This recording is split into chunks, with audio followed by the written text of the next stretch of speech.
예, 돈 룩업이라는 영화예요. 혹시 들어보시는 분 계세요? 돈 룩업? 예. 요즘에 넷플릭스에서 개봉해가지고 개봉하자마자 1위가 됐다고 해서 목사님도 봤는데 이 영화는 코미디예요, 코미디. 근데 어떤 코미디인가? 블랙 코미디예요. 그러니까 좀 이렇게 그냥 막 웃기는 것이 아니라 여러분들 풍자라고 들어보죠? 풍자, 예, 세타이어. 풍자하면서 어떤 사회를 미국 사회를 풍자하면서 이제 어떤 메시지를 전하고 있는 것인데 어떤 메시지일까요? 던 룩업이니까 거꾸로 생각하면 돼요. 블랙 세타이어니까 풍자하는 거니까 위를 보지 말라라는 것인데 사실은 위를 보라는 의미거든요. 어떤 의미인가 보면은 어떠한 여기 나오는 여러분들이 잘 아는 제니퍼 로렌스인가 그 영화 배우 있잖아요, 여자. 그 여자 배우가 이제 나오는데 이 여자 배우 직업이 과학자 박사 수료생이에요. 미시간 대학에서 천문학을 박사 수료하고 박사 논문을 쓰기 위해서 계속 우주를 관찰을 해요. 거대한 허브 망원 같은 걸로 관찰을 하는데 어느 날 어떤 혜성이 점점 이렇게 찍찍찍찍 이렇게 다가오는 것을 보는 거예요. 계산해 보니까는 6개월 14일 후에 지구에 충돌하게 돼 있어요. 이것을 알고 지도교수인 그 레오나르도 디카프리오, 이제 벌써 아저씨가 됐는데, 살렸지고, 그분에게 얘기를 해서, 연구를 해보니까 정말로 이게 오는 거예요. 그래서 이거를 이제 다른 과학자들한테 알리고, 어떻게 여차저차해서 백악관으로 가게 됐어요. 이제 대통령한테 말을 해야 되잖아요. 근데 아까 여기 나온 머릴 스트립이라는 여자 배우인데 여자가 대통령이야. 그 여자 있었죠? 머릴 스트립이라는 여자인데 그 여자가 이제 대통령인데 이 여자랑 얘기를 하는데 이 대통령은 어떤 반응을 보일까요?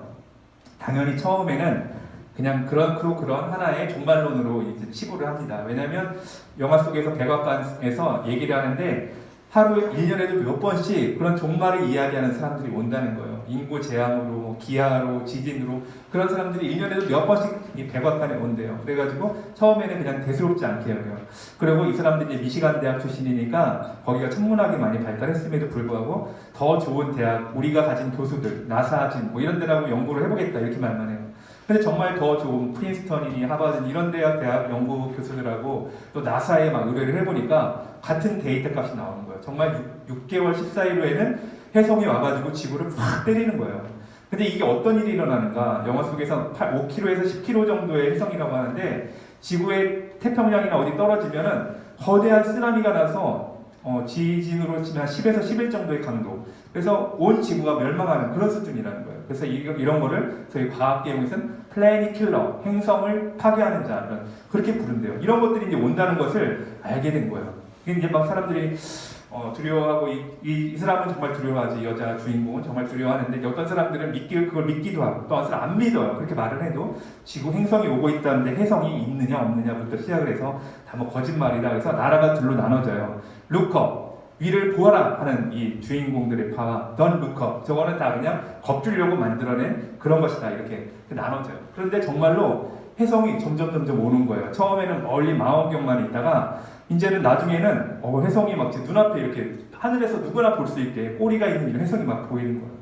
그래서 처음에는 이제 안 믿던 이 대통령, 백악관의 이 대통령들이 정말 여러 또 연구진을 보고 막 하니까 이제 이게 사실인 걸 아니까 대응을 하는데 처음에는 원래 이 주인공들은 그냥 무인 폭격기 같은 걸 사용하기로 했어요. 무인 우주선에다 핵을 담아서 무인으로 가서 펑 터트리거나 해서 궤도를 변경하자고 그랬어요. 그런데 거기 이제 이 영화 속에서 또 다른 어떤 한 과학자가 나오는데 그 사람은 핸드폰을 해서 되게 돈을 많이 버는 그런 과학자거든요. 세계 3대 기업의 어떤 영화에서는 배쉬라는 기업의 어떤 회장이에요. 그 회장이 핸드폰이 엄청 진화해서 핸드폰이 자기의 기분을 읽어줘요. 내가 기분 나쁘면 재밌는 영상을 틀어주고 막 이런 핸드폰을 개발할 정도로 그런 사람인데 이제 이 사람이 이제 그런 사람이 있는데 이 사람도 그 백악관의 그런 과학 고문단의 하나거든요. 이제 처음에는 그래서 이제 어떤 한 사람을 전쟁 영웅 같은 사람을 만들어야 되겠다 싶어가지고 그 사람을 우주로 보내가지고 그 사람이 이제 그걸 터뜨리려고 이렇게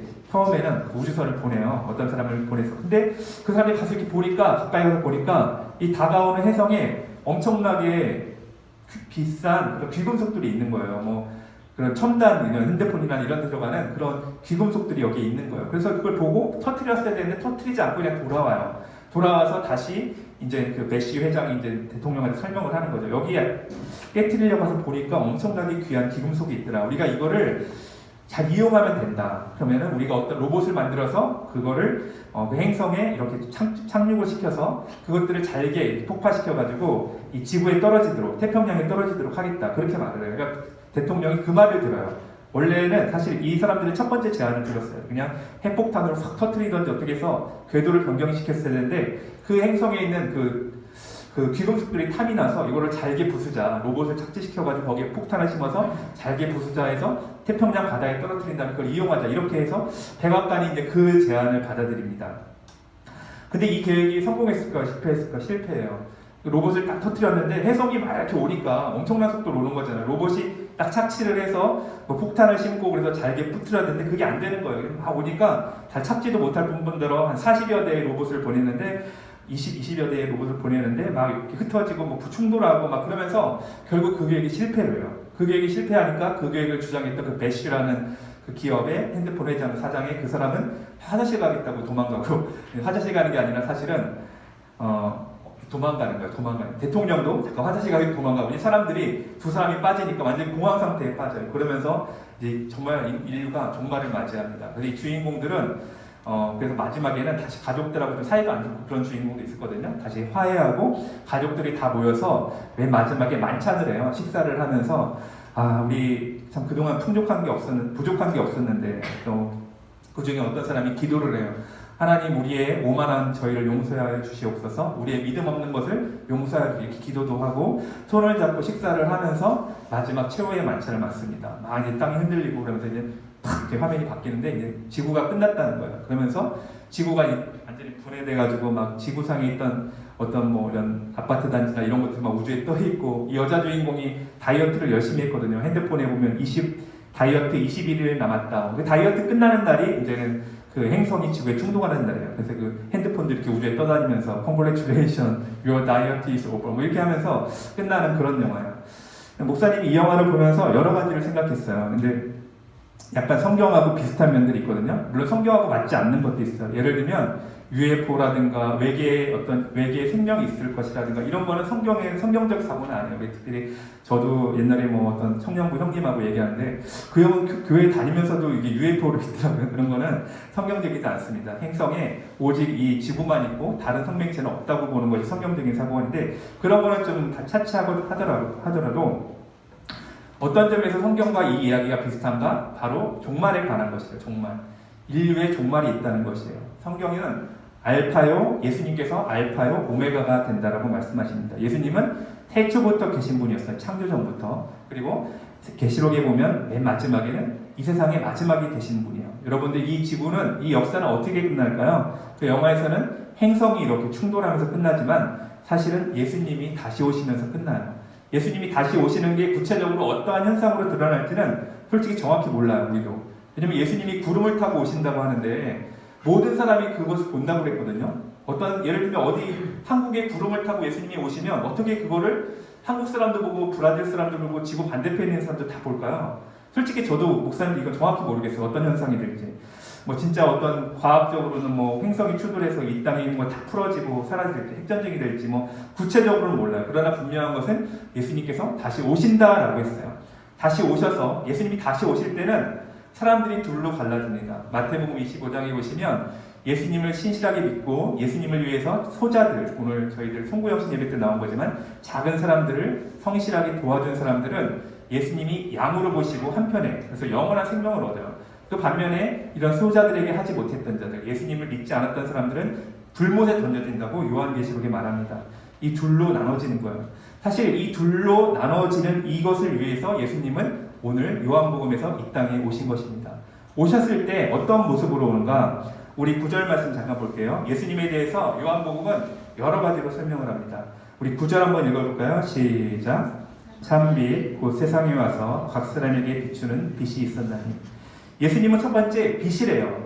우리 친구들 요한복음은 마태, 마가, 누가복음하고 조금 성격이 달라요. 마태, 마가, 누가복음은 좀 이렇게 얘기도 있고 마태복음 막 족보 얘기부터 시작하잖아요. 아브라함의 자손 뭐 이렇게 하고 마가복음은 빨리빨리 행동 중심으로 착착착 넘어가요.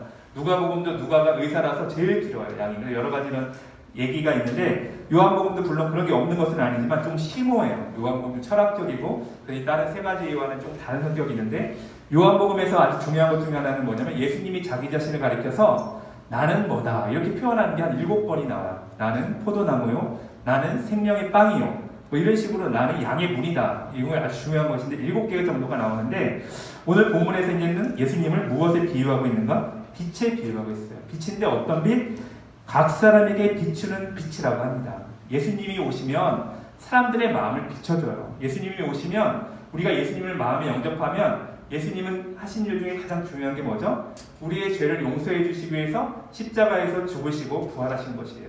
그렇기 때문에 우리는 죄책감으로부터 자유해지고 정죄함으로부터 자유해집니다. 그리스도 예수를 믿는 자들에게는 결코 정죄함이 없나니 라고 말하고 있죠. 그래서 우리는 이 마음이 밝아져요. 예수님을 믿는 사람들은 점점 그 마음이 밝아집니다. 마음만 밝아지는가? 우리가 살고 있는 우리의 마음이 밝으니까 환경도 밝아져요. 깨끗해져요. 정리정돈도 잘하게 되고 정결한 삶을 살게 됩니다. 그 삶이 점점 더 좋아지는 거예요. 우리가 어둠 속에 있을 때는 뭐가 뭔지도 몰라요. 여러분들 정말 깜깜한 데 들어가 보셨어요? 우리가 빛이 있다고 해서, 눈이 있다고 해서 뭘 볼 수 있는 게 아니잖아요. 정말 빛이 전혀 없으면 우리가 눈이 있어도 아무것도 못 봅니다. 그러나 우리가 정말 완전히 암흑 같은 데 들어가면 정말 그런 걸 경험할 수 있는데 예수님은 그러한 가운데 빛으로 오셨다는 거죠. 빛으로 오셔서 무엇을 하셨는가? 우리의 어두운 부분을 밝혀주신 거예요. 아까 말한 우리 개인으로 보면 우리의 양심 같은 것을 정결하게 해주시고 밝게 해주시고 죄책감과 수치심으로부터 자유롭게 해주고 이런 것이 한 개인에게 행하는 것이고 또 인류의 역사에서도 보시면 예수님이 오심으로 사람들이 미신이라든가 암흑, 무지 이런 것으로부터 벗어나게 됐어요.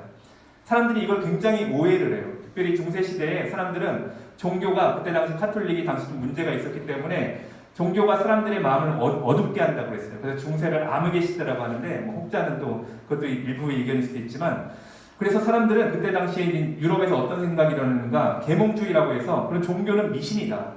그때 말하는 종교는 그런 카톨릭의 그런 걸 말하는 건데 그러므로 우리가 그런 더 이상 교회의 가르침, 당시 교회의 가르침, 사람들을 무지몽매하게 하고 사람들을 올감해서 어떤 그때 당시에 성직자들에게 이렇게 절대적으로 복종하게 만드는 그래서 사실 문제가 있었거든요. 중세 유럽 얘기를 하고 있는 것입니다.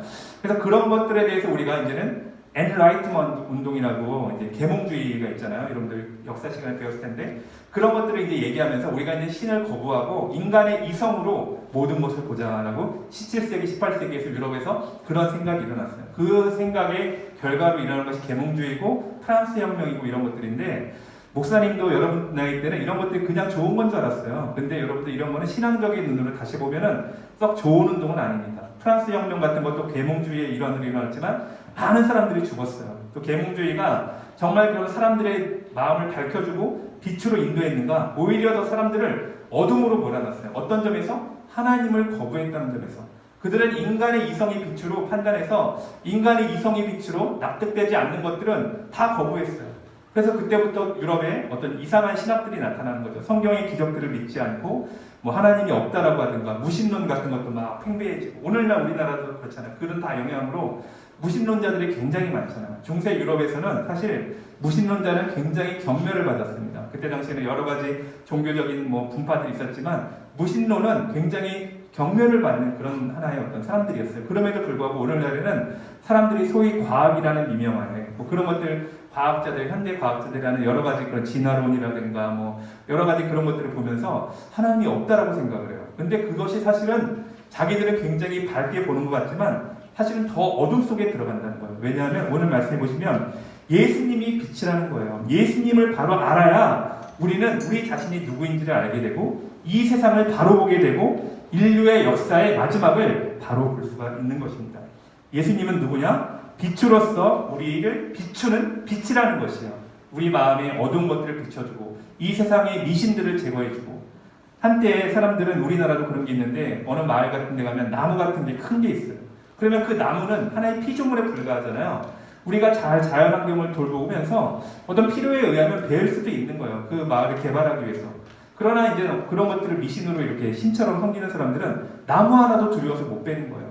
실제로 유럽에서도 그런 역사가 있어요. 보니파스라는 선교사가 당시 사람들이 신처럼 여기는 나무를 도끼로 탁 잘라버렸어요. 사람들이 보는 앞에서. 사람들은 겁나서 아무도 못했어요. 그 선교사에게 아무 일도 안 일어났습니다. 그러면서 복음이 더 전파되는 그런 일들이 있었던 것이죠. 이처럼 예수를 바로 알지 못하면 우리는 헛된 것들을 우상으로 섬기고 그것들에 절하고 그것들을 두려워하는 점점 더 어둠 가운데로 들어갑니다. 그러나 예수님을 바로 알면 알수록 우리의 마음이 밝아지고 사회가 밝아지고 우리의 삶이 점점 좋아집니다. 왜냐하면 예수님은 우리를 비추는 빛이기 때문이에요. 예수님이 쫙 우리의 마음을 비춰주시고 환경을 비춰주셔야 우리는 어두운 것, 더러운 것들을 알게 되고 청소하고 깨끗하게 살아가는 것이죠. 그렇기 때문에 예수님은 빛으로서 이 땅에 오신 정말 좋으신 분이라는 것이 구절 말씀입니다.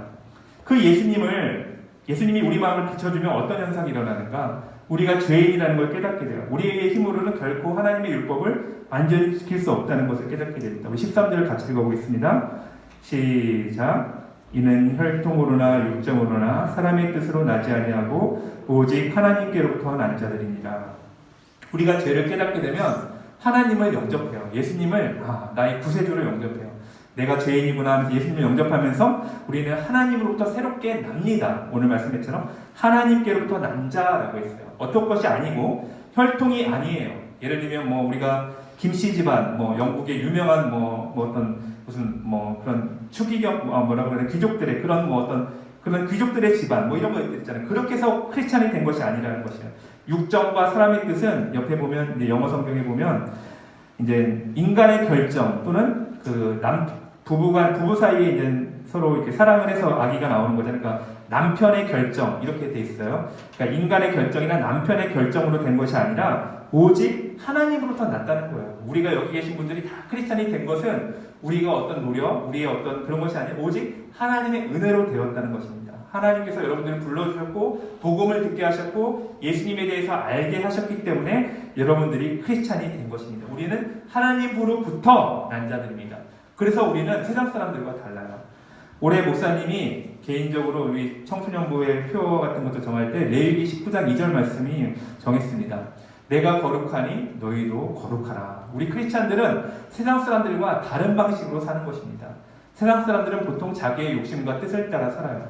그러나 우리 크리스찬들은 하나님 나라와 의를 위해서 살아가는 것이고 하나님의 뜻이 우리 가운데를 통해서 이루어지도록 우리 자신을 하나님께 드리는 그런 삶을 사는 것이죠. 그렇기 때문에 하나님께로부터 난 자들은 궁극적으로 세상의 사람들과는 다른 삶을 살고 이것이 또 우리 오늘 메시지에서 주는 두 번째 포인트죠. 우리는 하나님께로부터 난 자들이다. 하나님의 자녀답게 거룩하게 살아야 된다는 것입니다. 그 예수님을 믿는 사람들은 하나님의 자녀가 되어서 영원한 하나님 나라를 상속받고 또 무엇이든지 그의 뜻대로 구하면 들으실 것이다. 우리가 크리스찬으로서 하나님의 자녀로서 특권이 있다면 기도를 해서 하나님의 뜻대로 구해야 돼요. 욕심으로 구하는 거 말고 무엇이든지 그의 뜻대로 구하면 하나님께서 이루어진다. 이런 우리는 특권도 있는 것입니다. 우리는 어떤 면에서 일평생 먹고 쓰는 거 걱정 안 해도 되는 거예요. 여러분들 사실 사람들은 그거 많이 걱정해요. 내 노후를 어떻게 될까? 나중에 뭘 먹을까? 그런 경제적인 걱정 많이 하는데 우리는 그런 걱정할 필요가 없어요. 왜냐하면 하나님이 우리 아버지가 되기 때문에 하나님은 우리를 죽을 때까지 인도하시고 죽을 때까지 여러분들에게 필요한 것들을 공급해 주시고 채워주실 것입니다. 내 모든 염려를 주께 맡겨버리라. 주가 너희를 권고하시느니 돌아보시느니라. 그러므로 우리는 이러한 특권을 가진 하나님의 자녀들입니다. 그러므로 우리가 세상 사람들과 같이 살면 될까? 안 되죠. 우리 세상 사람들은 뭐 먹을까, 뭐 걱정할까 이런 거 염려 걱정 많이 할지라도 우리는 그런 거 걱정할 필요 없어요. 우리는 오직 하나님 나라와 의를 구하면 되는 것입니다. 쭉 보시면 그 다음에 그 예수님은 우리가 믿은 예수님은 어떤 분인가 16절 우리 한번 같이 읽어볼까? 16절 시작. 우리가 다 그의 충만한 데서 받으니 은혜 위에 은혜가. 충만이라는 거가 충만. 예수님은 충만하신 분이에요. 꽉 찬 분이에요. 그 안에 뭐가 꽉 찼는가? 은혜와 진리가 가득 찼습니다. 은혜는 뭔가 잘못한 것이 있을 때 용서해 주는 것이에요. 진리는 누군가 뭔가 잘못했다면 처벌을 해야 되는 거 정확하게. 근데 이 은혜와 진리가 예수님 안에서 만났다는 거예요. 어떤 식으로? 우리는 다 죄인이기 때문에 성경에 보면 죄의 값은 사망이라고 그랬어요. 우리는 죽을 수밖에 없는 존재예요.